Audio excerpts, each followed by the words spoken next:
Melati dari jurusan Kesehatan Masyarakat, Fakultas Ilmu Kesehatan, Universitas Siliwangi, angkatan 2023. Alhamdulillah di sini saya bisa bertemu dengan Bapak Kepala Puskesmas Cibalong dan kami akan melakukan wawancara terkait advokasi kesehatan yang menjadi prioritas utama terjadinya kesehatan di wilayah Puskesmas Cibalong ini. Langsung aja mungkin Bapak. Boleh Bapak ceritakan sedikit mengenai perjalanan Bapak hingga menjadi Kepala Puskesmas? Terima kasih. Assalamualaikum warahmatullahi wabarakatuh. Terima kasih dengan Misbah Melati telah berkunjung ke tempat kami. Sebelumnya perkenalkan nama saya Kosi Kesehatan. Mungkin perjalanan awal dari pertama mulai bekerja gitu ya, dari SK pertama itu tahun 2005 ditempatkan di Puskesmas Taraju sampai 2006 akhir. Nah, 2006 akhir terus mendapatkan tugas di Puskesmas Pembantu Desa Dede sampai 2022 sampai Juni 2024 di Puskesmas Induk lagi di Puskesmas Taraju. Nah, ketika itu memang di sini ada kekosongan dan juga melihat dari ya jabatan ahli lebih dari 2 tahun, terus sudah mengikuti pelatihan manajemen puskesmas. Jadi dari TMP Juni 2024 sampai sekarang alhamdulillah menjadi kepala puskesmas di Puskesmas Cibalong.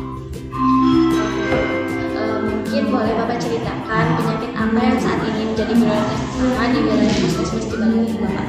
Kalau untuk prioritas mungkin dilihat dari angka kesakitan ini, baik itu yang dari laporan kasus yang berkunjung ke Puskesmas Cibalong ataupun laporan-laporan dari jaringan dan jejaring Puskesmas Cibalong.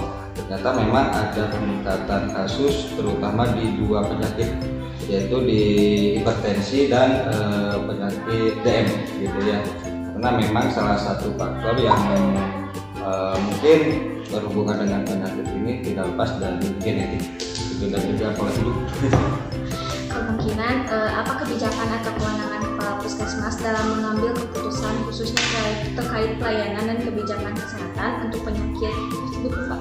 Mungkin yang selama ini sudah dilakukan dan berhubung juga dengan kerjasama dengan BPJS bahwa masyarakat yang terkena atau misalkan penyakit hipertensi dan diabetes ini menjadi prioritas gitu ya. Soalnya ini bisa dideteksi lebih awal, bisa ditangani lebih awal sehingga kos pengobatan untuk selanjutnya bisa ditekan.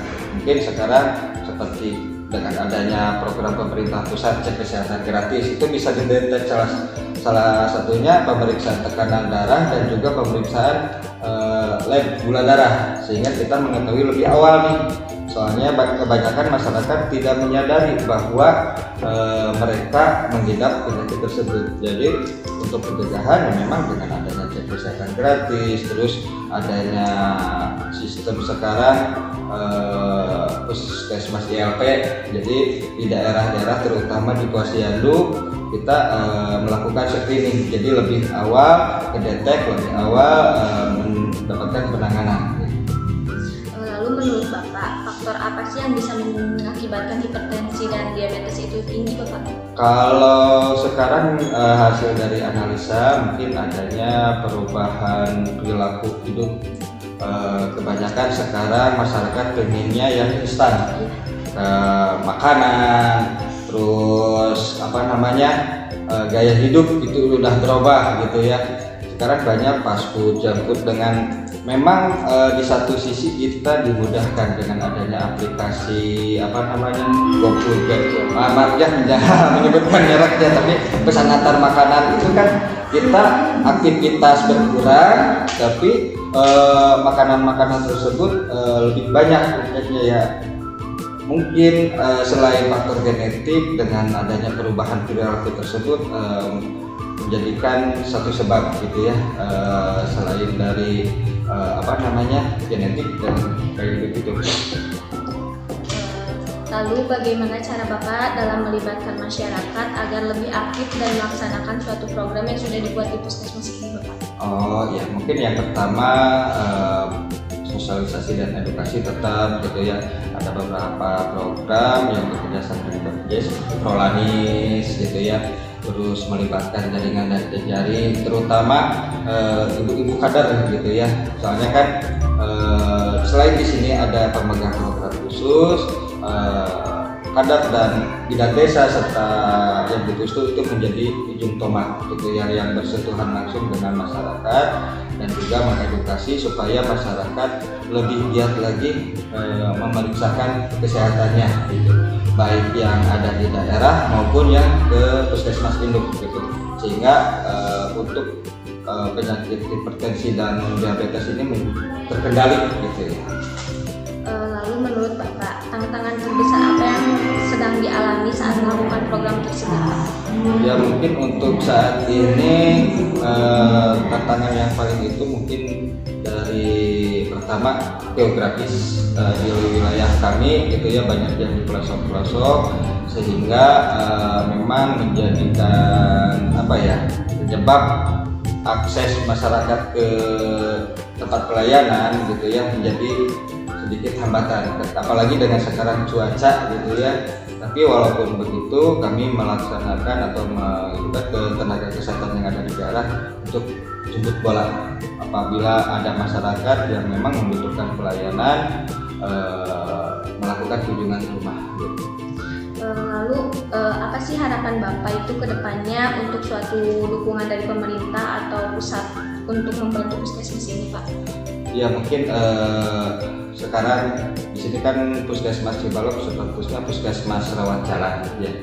Jadi hanya melayani pelayanan rawat jalan, tidak dengan rawat inap gitu ya. Untuk IGD tersendiri jauh dikatakan yang diharapkan dengan masyarakat. Mungkin untuk saat ini kami sudah berupaya untuk mengajukan pengembangan pelayanan, baik itu connect, alhamdulillah mungkin tahun depan terrealisasi adanya bangunan sehingga pelayanan kepada khususnya kesehatan ibu dan balita gitu ya, ibu dan anak bisa lebih optimal lagi gitu ya. Mungkin untuk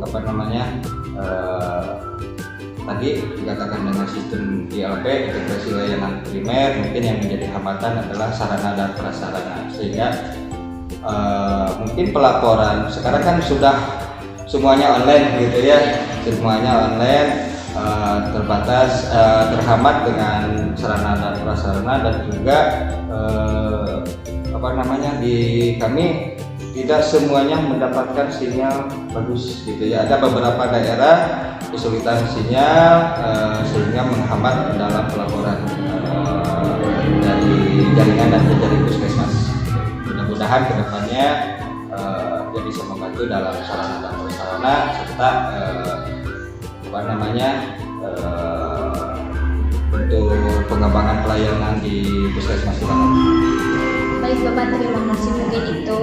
Terima kasih banyak atas Sama-sama. kesempatan penjelasan yang bermanfaat bagi kita semua. Ya. Semoga apa yang dilakukan Puskesmas Cibalok ini dalam mengatasi masalah kesehatan bisa berjalan dengan lancar, bermanfaat bagi warga maupun puskesmasnya, Bapak. Amin. Terima Mungkin kasih sudah kembali. jadi, Bapak.